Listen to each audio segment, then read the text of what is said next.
Welcome to Notes 3.2, War Breaks Out. These are for Ms. Richardson and Mr. Culhane and Mr. Baxter's U.S. History class. So, as you learned in Notes 3.1, dictators were taking over Europe. We had Hitler, Mussolini, Franco, Stalin.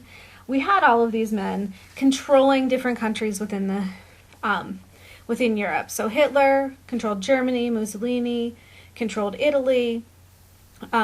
They support Franco in Spain. Stalin in the Soviet Union was actually against the two of them because he's communist and they are fascist and Nazi, so they were anti-communist. So we have Stalin really supporting the other side. Hitler launching his plan to unite all Germanic people in Europe. So Hitler actually proposed during this time period in his book Mein Kampf, or My Struggle, that he wanted to unite all Germanic or German heritage people in Europe into one country. So he wants to kind of change some of this. He believes that there is actually a German, blonde-haired, blue-eyed, superior race called the Aryans. And he also believes that all Slavic Eastern Europeans are inferior to this Germanic race.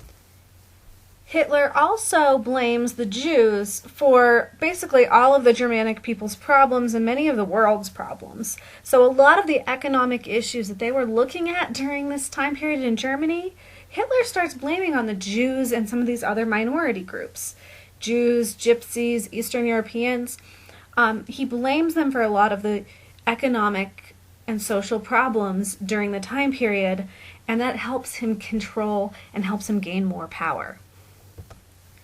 So, as I mentioned, Hitler really wanted to control or join all the German-speaking areas together in Europe. So, in 1937, he starts this plan, and he wants all these areas to provide Germany with food and supplies and soldiers and improve their defense. And so here is the area that he's really looking at and what Hitler wants to add to Germany. He wants to annex these territories or officially add them to be part of Germany so they're no longer independent places or controlled by others.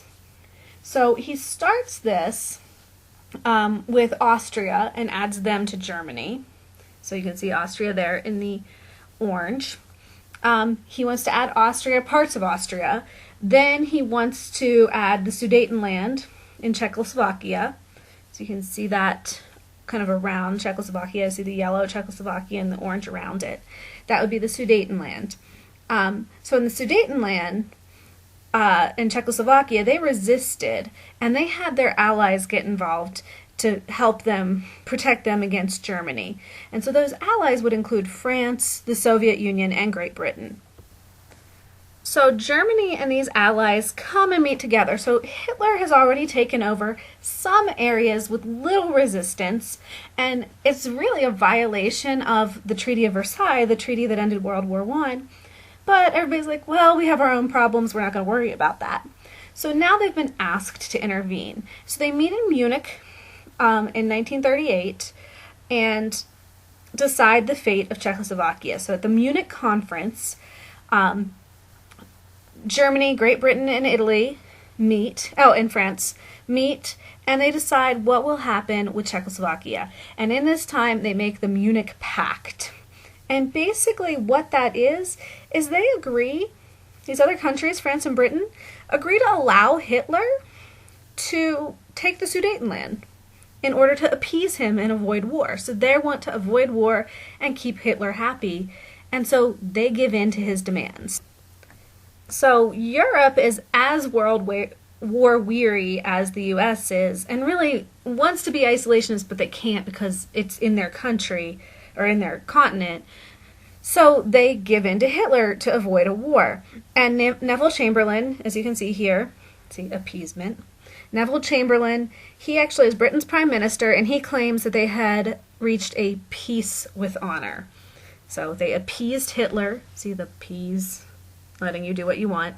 And he claimed they got peace with honor, but he was very, very wrong on that. So So the European powers are thinking they've avoided war. Well, Hitler continues to push the boundaries. So he continues to build up his military. He has more time to prepare for that. And a month later, he starts demanding that he gets parts of Poland who have Germanic people in it added to Germany. So Britain and France realize that the Munich Pact didn't work, that it has failed to appease Hitler and failed to make things good. And they realize they're going to have to go to war against Hitler. Now Hitler, knowing this, says he doesn't want a two-front war. So Germany is in the center of the continent. And so he doesn't want to have to fight the Soviet Union and France at once. So he signs this non-aggression pact with Stalin. So see here the eastern frontier, you have the eastern boundary there, and Stalin and Hitler, and you can tell they don't trust each other with their guns behind their backs, right? So Hitler and Stalin sign this Nazi-Soviet pact that says they will not attack one another. That's really all it says. And here you are, you see that Poland finds that they're in bed together. So Nazi Germany and Soviet Russia. And so really it kind of, the only group it's bad for is Poland, because in 1939 Hitler invades Poland, going towards Russia, and Russia does not react because they feel safe because of their Nazi-Soviet pact, their non-aggression pact with Russia, or with Germany. Now, although the Soviet Union does not attack and be part of the war, when Germany invades Poland, that was kind of the line in the sand for both Britain and France. So when Germany does that, both Britain and France declare war on Germany. So, as you can see by the headlines, Britain declares war, Poland is invaded, Italy says they'll stay out of the conflict, but Britain and France both are declaring war. Second World War breaks. This is a big deal. This is the beginning of World War II. So the invasion of Poland is really what pushes Britain and France to declare war on Germany, and Russia only stays out because they have the non-aggression Nazi-Soviet pact. Europe is at war, and Germany knows they've been planning for this. This is part of Hitler's plan that he's had and he has set up. He set up while he was back in jail trying to overthrow the German government. So he actually uses this tactic called blitzkrieg, this fast invasion. And the idea is you attack very quickly with a lot of military strength, and then you defeat the enemy very, very quickly.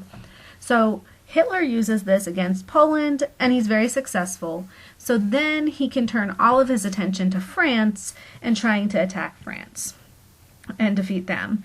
So Germany actually goes around France's defensible line called the Maginot Line, and they attack France through Belgium and the Netherlands and Luxembourg, and they actually take down all three of those countries, Belgium, the Netherlands, and Luxembourg, very, very quickly. So, and then within 2 years, by 1940, Germany had defeated France and basically controlled the majority of Europe, with the exception of a few areas, or he was allied with them. Remember, Mussolini in Italy and Franco in Spain are allied with Hitler.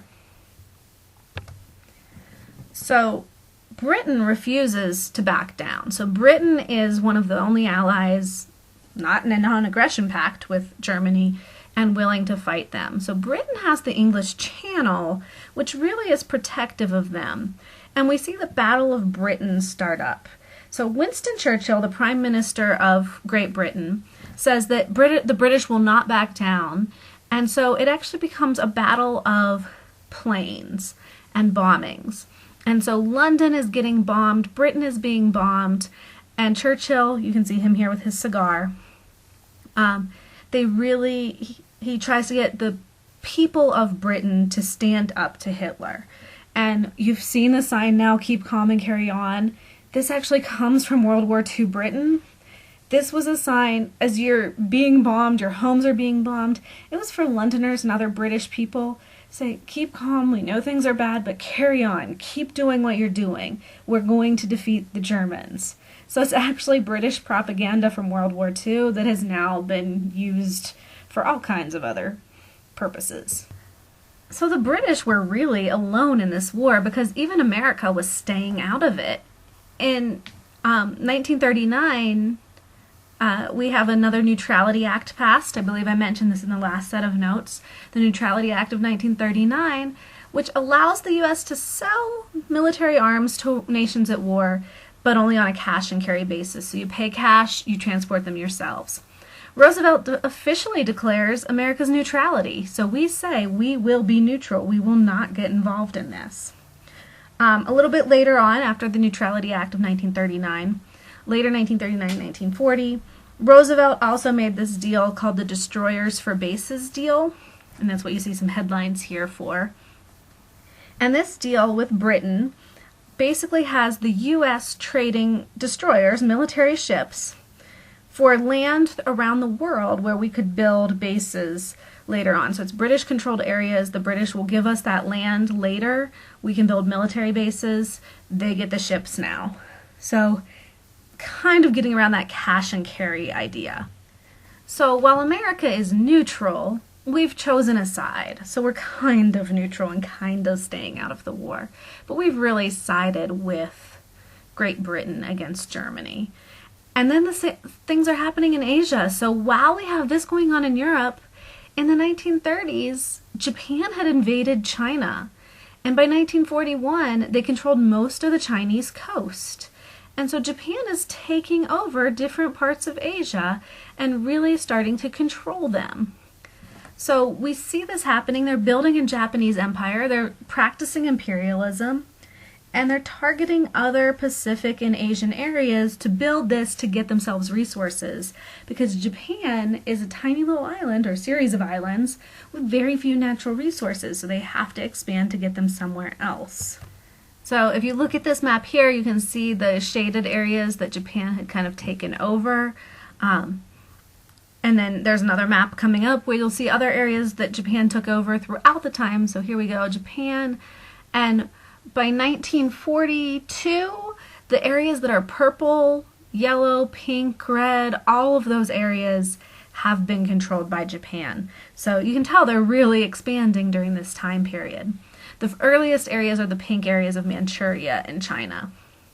So the U.S. does not support this and reacts by freezing Japanese assets, so freezing their money in banks so they can't access the money, and by placing an embargo on Japan. And this Japanese embargo means that we do not trade with Japan, we don't spend money in Japan. It's an attempt to hurt Japan economically and say the trade is worth more than you becoming imperialistic. And ultimately, though, their actions continue and our embargo is unsuccessful. So it's only a matter of time until the U.S. becomes involved. And that involvement starts with an event that you should be familiar with, the bombing of Pearl Harbor. And we will talk more about that in the next set of notes, and as we look at the U.S. being forced to enter the war. So this ends notes 3.2, and we'll talk about the war itself in 3.3.